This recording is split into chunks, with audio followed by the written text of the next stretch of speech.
Abannarwanda abasoba mu mitwalo 4 ababeera ebweru wa Rwanda leero balonze mu kalulu akagenda okusalawo oba ddala bakkiriza okuggyeko ku bisanja by'obukulembeze wa Rwanda n'okukyusa ssemateeka w'eggwanga eryo. Amawanga omuli abalonze mulimu Uganda, Tanzania, DR Congo, Kenya n'amalala mangi okuli ne China, UK, America n'amawanga g'e Bulaaya amalala.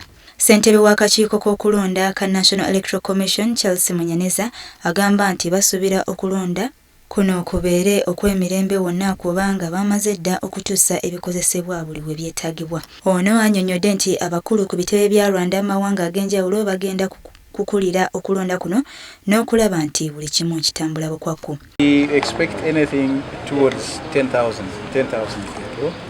Our voters register has around 8,000, but we also have people who have what we call consular cards. And these consular cards are issued to the one who has not yet gotten the IDs, the proper IDs and voters cards. Those ones we also allow them to vote but put them in separate. Yo mu ggwanga lya Rwanda munda bagenda kusuula akalulu kaabwe olunaku lw'enkya olwokutaano era ng'abantu abasoba obukadde 6 be basuubirwa okusuula akalulu kano. Omubaka wa Rwanda kuno Frank Mugambage agamba nti akalulu kano ka byafaayo mu Rwanda. Many of the debates, there is an overwhelming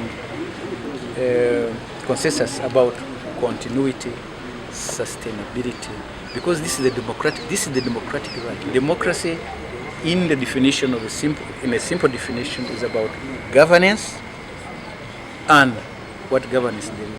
Mugambage agattako nti ekkomo ku bisanja si kikulu nnyo ku nsonga z'enkulaakulana naddala mu mawanga agakyakula nga Rwanda n'amawanga amalala.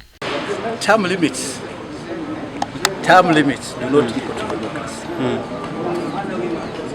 We have many democracies that do not have term limits, beginning with the developed world, which sometimes gives restrictions. The whole of Europe, literally the whole of majority of those countries you see in Europe don't have term limits. What defines democracy is the mandate that is given to them, more than anything. It's not about term limits. Twogeddeko n'abamu ku bazze okusuula akalulu nga bonna balina endowooza ez'enjawulo. It is not people they want President Kagame to stay in whatever of.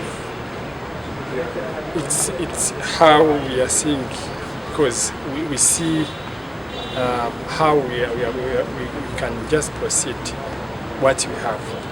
We want to give a chance to our lovely President Paul Kagame to be able to continue to lead our country, because we still need him. See, he has some other innovation and ideas to bring to Rwandans.